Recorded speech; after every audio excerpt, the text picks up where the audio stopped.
my understanding is you are going to connect with us for phase 3. Phase 3.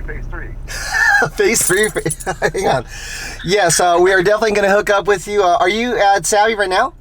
No, I'm packing and ready to head out to Savvy right now. Okay, do you have any idea what time you're going to be there by? If traffic is good, in an hour and a half, an hour and 20 minutes. Oh, perfect. And if traffic is bad, tomorrow. I'm kidding. I'm kidding.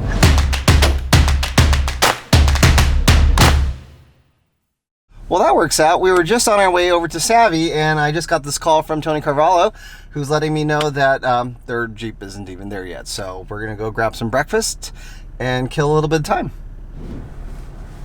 So we just got done eating breakfast over here at the Silver Dollar Pancake House in Corona. I believe it's the oldest restaurant here in this town, and I would highly recommend it if you're in the area. It's awesome. Okay. Now it's time for us to head on over to Savvy.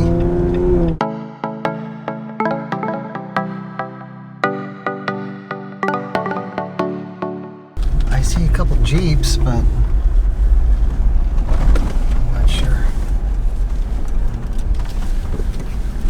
Let me just park it for a second. There it is.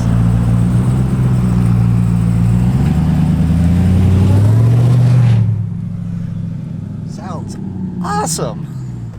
Let's go check it out. Long time no see. Long time no see. What happened to the box? Changing it up. This looks killer like this. Oh, really? Yeah. Thanks. The whole idea of this is the versatility of the PCOR system, right? Right. So you got all the different combinations, right? So you can have the overlanding, you have a flatbed, and you can take all these pieces. You have storage, water. Yeah, no, awesome. This looks killer now. Thank you, I appreciate that. Okay, so we're at phase 3 of the CODEX build. Can you tell us a little bit about what we're going to be doing today anyway? So today is we're going to tear off everything in the suspension system. So chassis down, everything comes off. So we're going to install our axles, XD60 front and 80 rear. Awesome. We're going to put coilovers, Fox coilovers on this thing. Nice.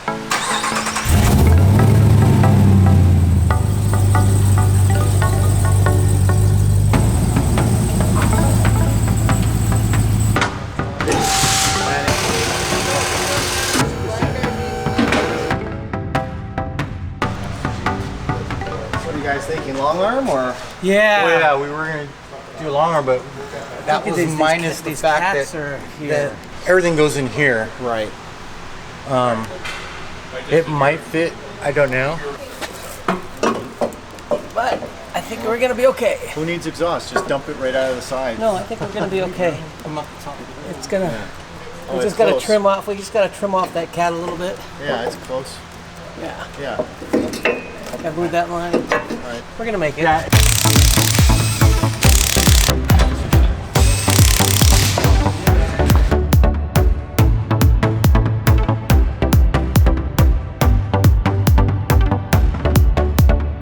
So it looks like we're about ready to get going with this phase 3. We got the front axle and all the factory components off of CODEX. And you can see we've got all this new open space to work with.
So ideally, the plan was to install a set of coilovers in the rear. It would have given us a lot more options. but unfortunately, looks like some of the guys from Fox are in Australia right now. So right now, we're going to see what we can do with the parts that we have here at Savvy. Johnny here is measuring up. Are you going to install just regular coils and shocks then? So the plan is to get at least a 2-inch coilover in here, so that way we have the right springs. We can get the right springs. Oh, so we are still going to go with coilover. We're trying. Okay. That's the plan. That's plan A right now till about today. That might change tonight. That'd be the most ideal thing because of the weight. Sure. We don't really know the weight back here. So what are you thinking in terms of a mount on the frame? Are you going to be able to use a factory shock mount, or are you relocating Yeah, it? that's the plan right now. We're trying to figure out how to leave that, but yet reinforce it. The strategy is taking this back to Dynatrac so we can, with our jig, put all the brackets on it properly. So upper and lower control arm brackets, track bar bracket, gets jigged and welded exactly the way they're supposed to be on a normal JT. And then we're going to skip the shock brackets. And the reason why we're skipping the shock brackets is because we got coilovers coming in. And we want to make sure we mount the coilovers first to kind of play with the suspension and weld it in the best spot. Sure. Yeah. So will this come back by tonight then, or by tomorrow morning?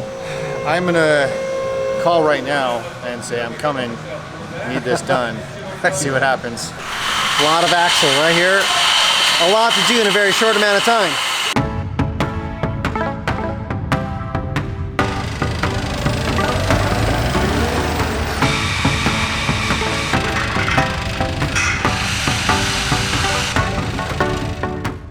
Okay, we're here on day 2 of phase 3 of the CODEX build. I'm standing next to Gerald Lee. He's going to give us a quick shop tour before we get started. So we'll start, I guess, at fabrication side of it.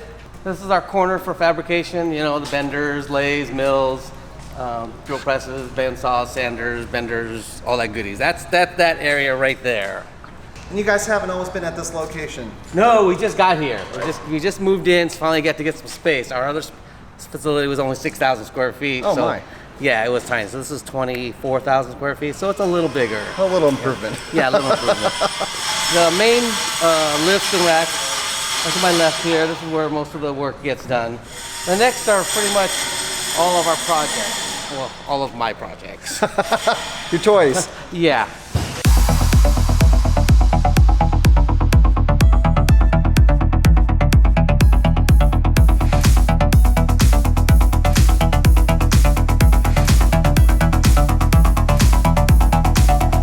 So then for people who don't know what you guys do, I know you obviously Savvy manufactures all kinds of cool aluminum products for Jeeps, JKs, JLs, TJs, TJs, you name it.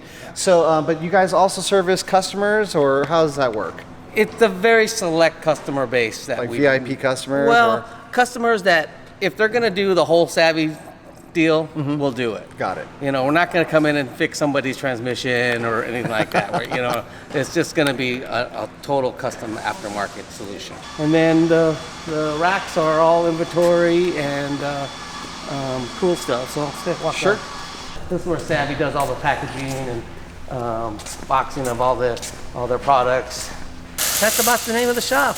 Awesome. Well, we appreciate the tour.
Oh, look what we got.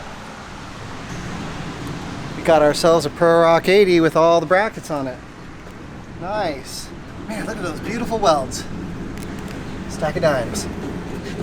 This thing needs to get installed now. Eddie, you'll take the back, I'll take the front. Yeah, ProRock 80.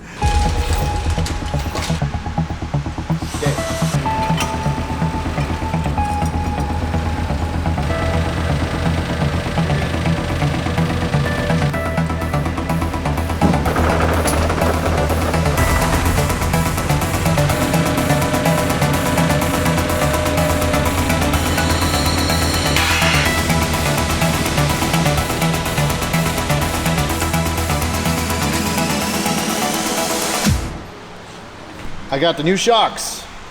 Woohoo! I like it. Open this up and see what we got. I love these. These are so much fun. Especially when they spread all over the shop. Okay. Christmas came early. Okay, there we are. Bum bum. Coilover shock. We got stickers. Bum bum bum. Nice. See my Christmas presents? Yes, it's about time. Yeah. I like Those it. look good. Yes, they do. Really sharp. Yeah.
Just like that. 300, 350.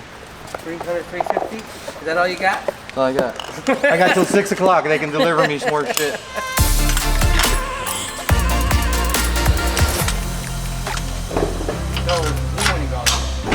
Okay, stop. Stop.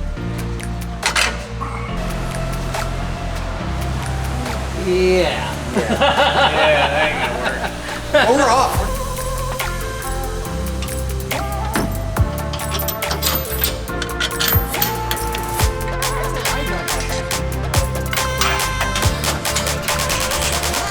We're getting really close now. We got the axles both front and rear installed. Got the coilover set up. I think with the right spring combination now. We're really close to getting the tires on. I think that's really what we all want to see. 40-inch tires on this thing.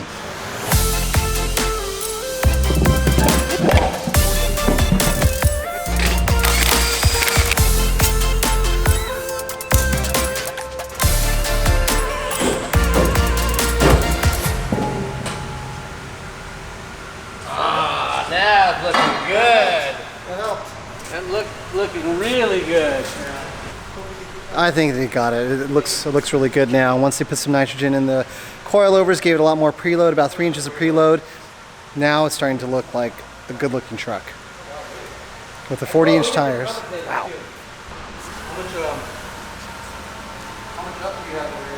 I love the look now. Oh, it looks It's great. really bitching. Yeah, looks great. It's not even the same vehicle. It's not even the same vehicle. Yeah.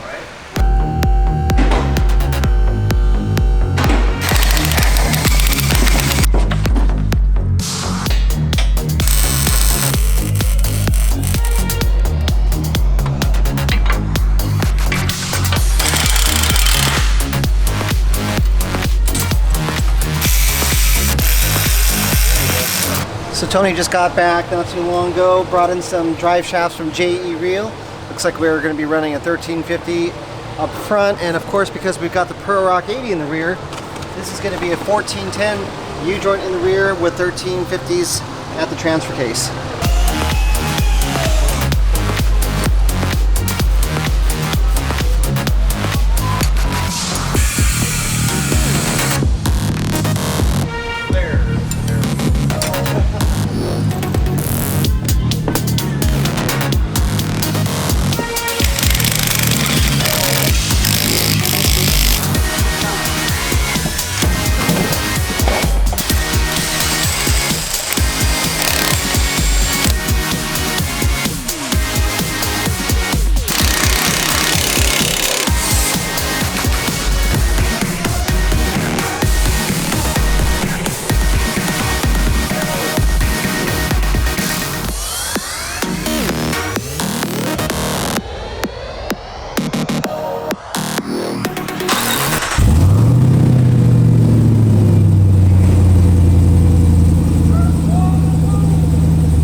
So we're here over at the Savvy Off-Road Ranch in Johnson Valley, beautiful Johnson Valley, and they've got this amazing place. We're here to check out the final product, or at least close to the final product, of what CODEX Dynatrac's Gladiator build is all about.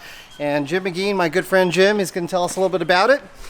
Jim, is this, would you say, the final stage of where it's going to be, or do you think there'll be more modifications? There's going to be some more modifications, okay. but I think that the overall appearance of the vehicle isn't going to change dramatically. When you take a brand new vehicle that's no one's had their hands on, you take a real swing at, as hard as you can. You're swinging for the fences, right, to try to come up with a concept that everybody's going to like and you're going to like. And but then as you get into it, you start learning new things, and you think, well, we could have done this or we could have done that. So I wouldn't say that we're going to make radical changes, but we already know there's some things we want to improve. So compared to where we last saw this vehicle, where it was still on 35-inch tires and looking a little bit more like an Overland vehicle, it's still an Overlander for sure, but it can definitely take on some bigger rocks, maybe even do a little bit of pre-running as I'm looking at it now. So can you tell us what modifications we've made since then? Yeah, so this time it's all about undercarriage. So it's all suspension, it's all tires and wheels, and it's all axles. The stuff that really counts. The stuff that, in my view, that's super important, right? So I want to take this thing, I'm really excited to take this thing out camping as you see it now. The first embodiment that everybody saw was intentional. We wanted to keep the small tires. We wanted to go to Overland Expo with the car. This size tire is not common there. That's a different kind of group, but we kind of come from, hardcore off-road. So if I'm an Overlander, I don't want to give that up. I want to have the Overland and some of the comforts, but I also want to have, hardcore capability. I want to go where I want to go. Sure. So to help soak up all the power that's coming from this Hellcat HEMI that's putting out 707 horsepower, what axles did we go with? Can you show us? Sure. So this is our Elite package. Our Elite package, since we came out with it a couple years ago, it's been going great guns. We're really excited. We actually had these axles earlier than that, but we really started packaging things up and putting them in combinations that made it easier for customers to identify with what they wanted for the objectives that they had for their Jeep, and that time, JKs and JLs. So now with the Gladiator, we really think Gladiator is going to bring on a lot more bigger builds. So we think this Elite package and our Hardcore Plus package is going to be very popular for these vehicles, because we think a lot of people are going to go big tire. The vehicle lends itself very nicely to that, as you can see. So now we're going to take a look at the rear end to see what we got back there. Kind of crowning jewel of the Elite package is the ProRock 80. So 11.25-inch ring gear, high ground clearance housing, big axle tubes, big spindles, 40 spline shafts. So if you're going to run 700, 800, 900 horsepower engines like Hellcats and Demons and crazy things like that, you want to have a lot of insulation from that kind of power. You want to be able to abuse it and have fun with it, enjoy yourself. I mean, what's the good of having an engine like that if you can't play with it, right? And you want to be able to play with it with impunity, right? You want to go out and do what you want to do. So the ProRock 80 is excellent for that. Well, I think you guys did a great job. Certainly is creating a whole lot of discussion online. As you guys can see for yourself, it is a totally transformed vehicle. And I know this thing is going to be on the show circuit for a while. Yep. So you might be able to see it somewhere near you pretty soon. Thanks a lot, Jim. Perfect. Thank you. Appreciate it. Yeah, thank you.